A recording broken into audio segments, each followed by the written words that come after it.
Minuto 100 del Brasil-Marruecos. Rafinha llega a presionar con todo, con rabia, con intención de asfixiar al rival. Y ahí está él, un chico de 18 años en el peor lugar posible para un error, levantando la cabeza, escaneando un toque y se acabó.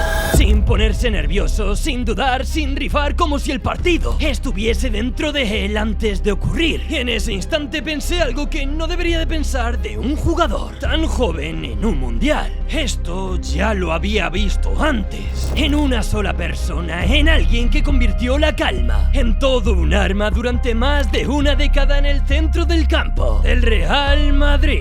Sinceramente me entraron sudores fríos porque después de ver jugar a Boadi estaba delante de él. Todo el mundo hablaba de este chico, especialmente por su partido contra Brasil, en el que con 18 años y en un contexto que si no estás preparado te devora, fue el mejor del partido, llevando la batuta, vacilando de esta manera al mismísimo Vinicius Junior con osadía, pero con una pasmosa tranquilidad, la tranquilidad de alguien que ni mucho menos era la primera vez que lo hacía. El futuro siempre estuvo delante de nuestros ojos, aunque nosotros nunca nos diésemos cuenta, en el Lille Real Madrid 0 de la temporada pasada en Champions, que encendería las alarmas del Madrid Ancelotti. Hubo un jugador que sobresalió por encima del resto, un mediocentro que registró más del 90% de acierto en los pases en el día de su 17 cumpleaños. Pero eso ni siquiera es lo más llamativo, sino que también era el día en el que debutaba en la Champions contra el Real Madrid, el mejor equipo del mundo. Ruido, presión, historia, y él juega como si fuese un entrenamiento, sin temblor, sin esconderse, sin ese miedo habitual que tienen los chicos de su edad cuando juegan fútbol de mayores. Tiene un don que hace que si Boadi está sonando para el Real Madrid, no es precisamente por lo que hace con la pelota, sino por lo que decide hacer con ella. No fuerza, no acelera cuando no toca, tampoco se complica. Cuando el partido pide simpleza, siempre elige bien. Y eso en el fútbol de élite no es para nada normal, porque esto llega cuando tienes más edad, cuando tienes más experiencia. Su debut en el Mundial, y también, por qué no decirlo, para los ojos del mundo, solo hizo ratificarnos lo que es un organizador, un jugador que entiende cuándo acelerar y cuándo pausar, lo cual es la tarea más difícil en el fútbol, porque la pausa no se entrena con piernas, se entrena, como vais a ver a continuación, con la cabeza. Si por algo he alucinado al analizarlo es porque tienen casi un 90% de acierto en el pase. Cuando está muy presionado no la pierde nunca, no entra en pánico, respira el partido. Es como si no necesitase correr más que los demás, sino pensar más rápido, exactamente como lo hacía Toni Kroos. La pausa, ese escaneo, el control del ritmo, es muy similar, la capacidad de convertir